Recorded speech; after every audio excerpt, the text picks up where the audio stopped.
What's going on, YouTube? And welcome back. It's your boy SB the Journeyman.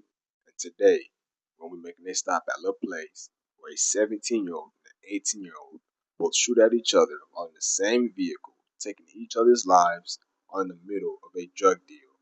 Let's go ahead and roll the clip. All right, tonight we know more about a deadly double shooting in Laplace as the sheriff says that it was a result of a drug deal, and those scary moments were captured on newly obtained home video that you see right here. Yeah, that's right. So two people were inside a car when St. John officials say they were firing at each other. They both died and the car crashed into a home on Yorktown Drive. That's where we find WDSU reporter Shay O'Connor, who spoke with authorities and the community about the violence. Shay, what are they saying? Yeah, we're told that car missed a curb, hit a home right next to me before hitting this car, then plowing into this home right behind me. The owner of the house says, fortunately, she was in the back of her home, so she was not hurt. And at first, I thought it was somebody trying to come between the two houses and with a trailer or something. But it wasn't. And opened my front door and turned around, and the car was like right there. Her grandson flew his drone to get a view of the scene since he could not get there. You can see a large law enforcement presence. We're learning 18-year-old Daniel Robles de Medina and his passenger, 17-year-old Gerald Garrett, were killed. The St. John Parish Sheriff says they shot each other. Multiple spent casings were found in the vehicle. Cash was found inside of the vehicles. 2 handguns were found inside of the vehicle, and illegal narcotics. Deputies say it all stemmed from a drug deal. Both of these guys shot each other in a vehicle to death over a drug transaction.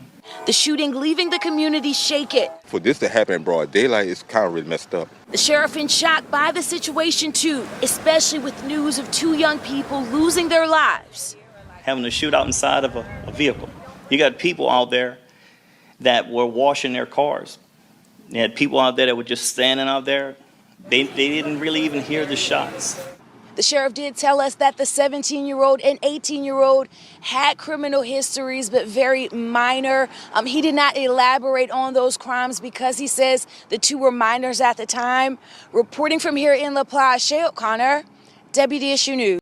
Okay, so this isn't necessarily my first time hearing a story like this, but it is very rare in which both individuals end up losing their lives. You know, my thing is this. You're dealing with the mindset of a 17-year-old and an 18-year-old.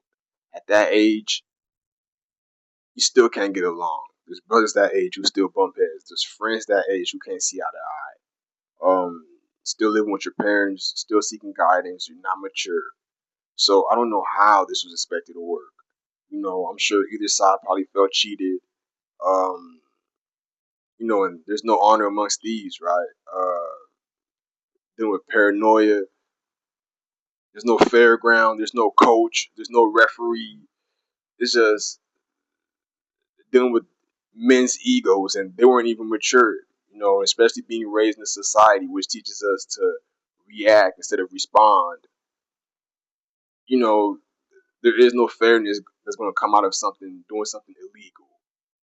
You know, so with that being said, parents, make sure y'all watch y'all kids. Bro, stay in school, man. You know, listen to y'all parents. There's nothing out there that's that important for y'all to buy that you have to risk your life to this degree. No female, no clout, no social media post, none of it. All right, so with that being said, don't forget to like, comment, subscribe. See y'all next video.